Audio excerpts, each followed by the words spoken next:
থকা আমিৰ খান আৰু মনীষা কৈৰালা অভিনীত মন সিনেমা নিশ্চয় আপোনালোকৰ মনত আছে আৰু সেই মন সিনেমাৰ সেই দৃশ্যাংশৰ লেখিয়া সিনেমা লগা এটি সঁচা প্ৰেম কাহিনী আমি দেখুৱাবলৈ উপস্থিত হৈছোঁ এই মুহূৰ্তত পাঠশালাৰ এটি ভাড়াঘৰত এগৰাকী মুম্বাইৰ সংগীত শিল্পী আৰু পাঠশালাৰ এগৰাকী যুৱতী যিগৰাকী যুৱতী বিশেষভাৱে সক্ষম যুৱতীগৰাকী আৰু ৰিচা আৰু শুভম শুক্লা এই দুইগৰাকীৰ মাজত তেওঁলোকৰ প্ৰেম হৈছিলে আৰু প্ৰেমৰ পাছত তেওঁলোকে প্ৰেমে পূৰ্ণতা লাভ কৰিছে আৰু এটি ভাড়াঘৰত তেওঁলোকৰ জীৱন অতিক্ৰম কৰিছে সুখৰ জীৱন আমি দেখুৱাইছোঁ দুইগৰাকী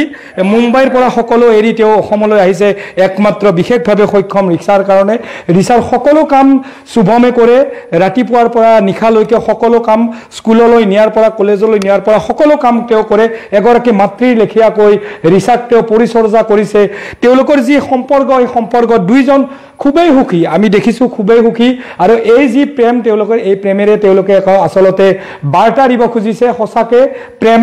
প্ৰেম কি আৰু প্ৰেমে যে একো নামানে প্ৰেমে যে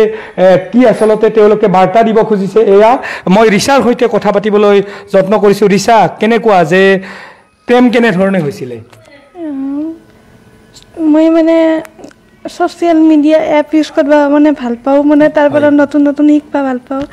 একদিন মানে মই স্টাৰ মেকাৰ ডাউনলোড কৰছিলো ওৰাতে মানে তাতে মানে গান গাব পাৰি তাৰপিছত আৰু সেই গান গাব পাৰি আৰু তাতে শুনিব পাৰি তেতিয়া মই শুভমৰ লগত কথা পাতলো শুভমৰ লগত কথা পাতিল দুটাৰে মন মিলিল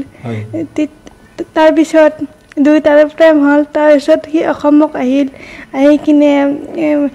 কিনে বিয়া পাতি আকৌ মাকৰ অসুখ সেইকাৰণে আৰু যাব লগা হ'ল তাতে যাই কিনে ঘৰ বেচি কিনে ঘৰটো বহুত কম দামত বেচিছে নিজৰ ঘৰ মুম্বাইত থকা নিজৰ ঘৰ বিক্ৰী কৰিছে বিক্ৰী কৰি মাত্ৰ তোমাৰ কাৰণে ইয়ালৈ আহিছে মোৰ কাৰণে আহিছে তাৰপিছত সদায় কাৰণে আহিছে আৰু গোটেই জীৱন থাকিব একেলগে কেনেধৰণে এতিয়া তোমাৰ কথা গম পাইছিলে না নে শুভমে যে তুমি যে বিশেষভাৱে সক্ষম এই গোটেই কথাখিনি গম পাইছে সকলো কথা গম পাৰ পিছতো আহিছে এতিয়া কেনেকুৱা সকলোতো নিজৰ মায়ে যেনেধৰণে কৰিছিলে তাতকৈ এতিয়া গুৰু দায়িত্ব হৈছে শুভমৰ মানে মোৰ মায়ে মানে যি কৰা আছিল মোৰ টয়লেটৰ পৰা খোৱা লোৱাৰ পৰা যি কৰে গা ধোৱাৰ পৰা শুভমে মানে গোটেই কামখিনি কৰে যি মায়ে কৰা আছিল আগতে মোক ডাঙৰ পৰা কিবা কৰা এতিয়া মানে চব শুভমে কৰে কলেজলৈ তোমাক লৈ যায় কলেজলৈ লৈ যায় ডাঙে সব কাম শুভমে কৰে সকলো কৰে খানা আনি দিয়াৰ পৰা কিবা কৰাৰ পৰা সব এতিয়া শুভমে যেহেতু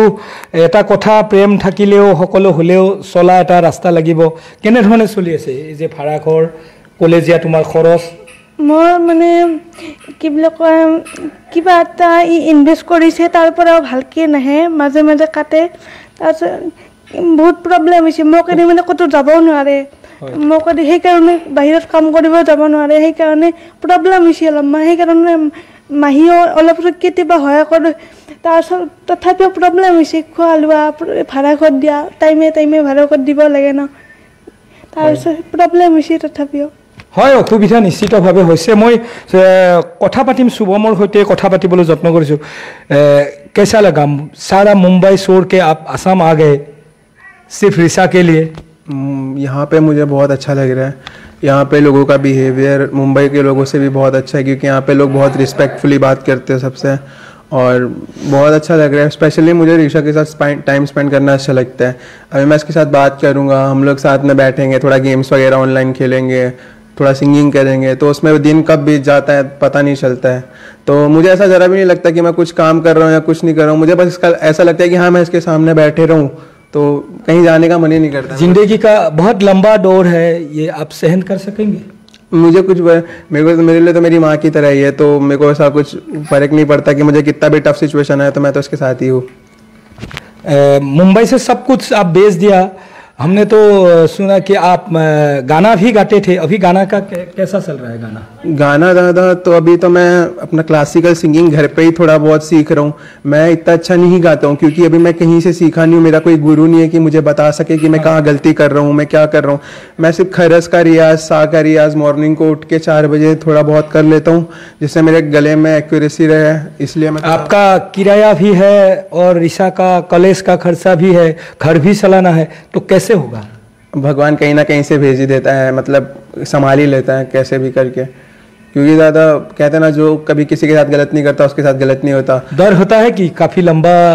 जिंदगी का सफ़र है? नहीं, कुछ नहीं। मेरे को तो मेरी माँ की छवि इसमें दिखती है। मेरे को तो ऐसा लगता है मम्मी बैठी है मेरी। आप उसके अंदर माँ को देखती है? हाँ ज़रूर। माँ को क्या, मैं पूरी फैमिली देखता हूँ। मैं जब खाना नहीं खाता तो डांटती मम्मी की तरह मुझे, कुछ नहीं करता हूँ तो अपने हाथ से खिलाती है मुझे खाना। एक प्लेट में हम लोग खाना खाते हैं दोनों, वरना खाना नहीं खाएगी ये। एक प्लेट में अगर हम लोग खाना नहीं खाएंगे तो खाना नहीं खाएगी ये, अलग प्लेट में नहीं खाएगी। आप लोग एक ही प्लेट में उसको आप खिला देते हैं? हाँ खिलाते, वो भी डांट के खिलाता हूँ मैं। खाना नहीं खाती है, दुर्बल होते जा रही है। इसको मैं बोलता खाना खाया कर। नहीं खाती है। खाना क्यों नहीं खुआ? খাওঁ এনে কৈছে মানে ইয়াৰ মতে গোটেই মানে খাইয়ে ৰাখবা লাগে পুৰা পুৰা। आलू चाहिए बस, आलू आलू खाती रहेगी। आलू से कुछ होता नहीं है, वेजिटेबल्स भी खाने चाहिए। वेजिटेबल्स से खाती है। तो शुभम एक गाना हो जाए, एक थोड़ा कर हाथ दे। হয় এটি গানৰ কলি আমি শুনিম শুভমৰ সৈতে, কিয়নো তেখেতে গান গাইছিলে মুম্বাইত আৰু গানৰ জৰিয়তে সংগীতৰ তেওঁ ক্ষেত্ৰখনত চিনাকি হোৱাৰ পিছত ঋষাৰ সৈতে পৰিচয় হৈছিলে আৰু মুম্বাইৰ সকলো ঘৰ মাটি বিক্ৰী কৰি তেওঁ অসমৰ এইগৰাকী ঋষাৰ সৈতে গোটেই জীৱন পাৰ কৰাৰ যি সংকল্প লৈছে, আমি গান এটি শুনিম।